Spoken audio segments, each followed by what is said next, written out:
I think of Pacific Northwest, I think of mountains, trees, waterways, healthy environment. A healthy salmon population is the icon for all of that. If we have healthy environment, cool, clean water, strong habitat, we'll have a good salmon population. The late chum run for the Nisqually tribe used to be the best run in the state. The chum were running, we had a good Christmas, because we were catching fish and, buying presents. I was always told when the salmon are healthy, we are healthy as human beings. And the salmon aren't healthy, so that means we aren't healthy right now. Salmon are really what we call a keystone species in our ecosystems here in the Northwest. There are a ton of other animals that depend on them as prey. One of the most important roles they play, though, is they bring nutrients back from the ocean and up our creeks and rivers, essentially acting like fertilizer and driving the food chain. So we manage salmon fisheries through a number of jurisdictions. Because they travel across state and international boundaries as they move out into the ocean, we work with the Pacific Salmon Commission, which manages fisheries up and down the Pacific coast. It's the forum where we work with the Canadian and Alaskan governments to talk about fisheries in all of our jurisdictions. North of Falcon is an annual process we go through to develop salmon fisheries throughout the state of Washington. We work with our tribal co-managers, the state of Oregon, as well as all of our constituents to develop a set of fisheries that will work with all of our conservation objectives and pre-season forecasts for the upcoming year. The term north of Falcon comes from a point in Oregon called Cape Falcon, where Washington stocks tend to conduct ocean migrations north of that point. The role of the public at North of Falcon is an informative role. We are there representing you, the public. We need to know what works best for you. Let us know what you want in your fishing season so that we can use that information to craft a season that works for you. It's a year-long process. The best thing you can do is get involved. Because we have a number of salmon populations that are listed under the Endangered Species Act, we have really strict requirements in place about how big of an impact any one of our fisheries can have on these listed stocks. So at any one time in any pre-season process when we're setting salmon seasons, we're really managing for the weakest stock. Let's use a hypothetical. Say 100 fish in an ESA-listed run return to their home river. The Endangered Species Act says that 90 of those fish, or 90%, need to pass upriver to spawn. That leaves 10 fish for harvest, which are then split between the state and the tribes. On the state side, they're then also often split between recreational anglers and commercial operators. That leaves us with a very small number of those fish that can be harvested in river, even ignoring any potential catch that might occur in the ocean or Puget Sound. This is a highly simplified example, but those are the kinds of challenges we face when setting salmon seasons in Washington. So in-season updates and monitoring involves sampling the fisheries, monitoring the fisheries, looking at the catch rates, looking at how many are coming back, and making sure that you are within the bounds that you thought you were going to be in when you designed those fisheries. Co-managers also measure the return of salmon by implanting coated wire tags in a lot of our fish.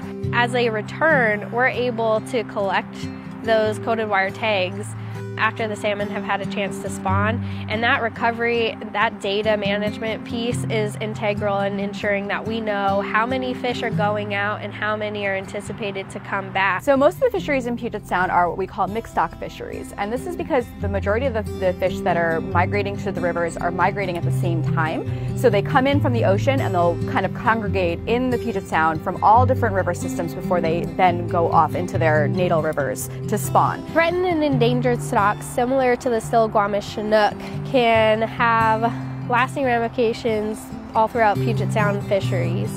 Essentially, when our Chinook stocks are struggling, we need to be mindful that those fish can still migrate outside of the Still-Guamish River, through the Puget Sound, up through Canada and Alaska, and then all the way back again.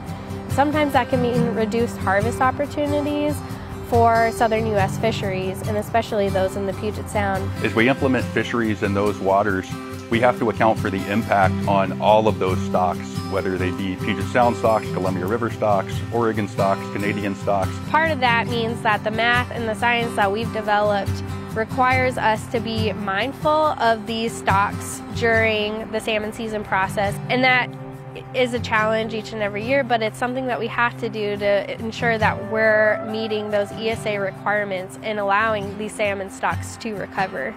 A single stock fishery or a terminal area fishery are fisheries that occur close to the mouth of a river or in the river where you know that that's the returning adult population of a particular species, particular run. And it's a lot easier to separate those out and know exactly what you're catching. Although there may be multiple stocks within a single river, most times the run timing is different, and so we can craft fisheries to make sure that we're just centering on the harvestable stock in any one system. We need healthy salmon, we need clean water. I think people need to stop living the comfortable life and realize we're gonna have to make some tough choices that are gonna affect all of us. There's a lot of work being done to try to recover endangered salmon. There's partnerships, whether you're talking about with local governments or NGOs or the state and tribes working together to try to repair the habitat in the river or augment a stock with a hatchery program or change harvest practices or looking at other impediments to their passage like culverts and dams for hydropower. Once the season is set, then you have to monitor the fisheries both to collect biological information, make sure that the catch rates are what you expected during your pre-season planning, and then to ensure that you have made the escapement that you expected. We really got to commit to looking at this as a whole. We got to find a balance there to make sure that these ecosystems are surviving. I think that's going to be the biggest challenge, is bringing awareness, but I think we have great leaders in the state and the federal levels right now to come together. We are doing a lot of restoration. We are getting better at partnering. We are trying to work on some land use planning to make sure that we're putting people on landscape in a way that's protective of salmon. Those are hard decisions. You can't satisfy the right of everybody to have fish if we don't all sacrifice a little bit. Salmon are really a keystone species in our Northwest ecosystems. There are a ton of other species that feed on salmon. Probably the most well-known are the southern resident killer whales, which depend on chinook salmon in particular as a prey item. We don't have the fish we used to. We don't have the fish we should have. That's a result of habitat. We need to improve the habitat that we have. We need to restore what we've lost, and we need to protect what we still have. It's going to take all of us. These are everybody's fish. We need to work with our partners, federal, state, local, tribe. We need everybody involved. I do believe that there is hope that we can recover these salmon. There has to be hope for the future for our Pacific salmon.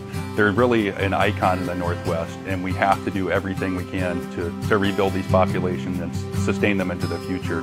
It's going to take a change in the way we do business, in the way we manage the landscape, in the way we manage our resources. I think we got a hell of a task ahead of us, but we can do it.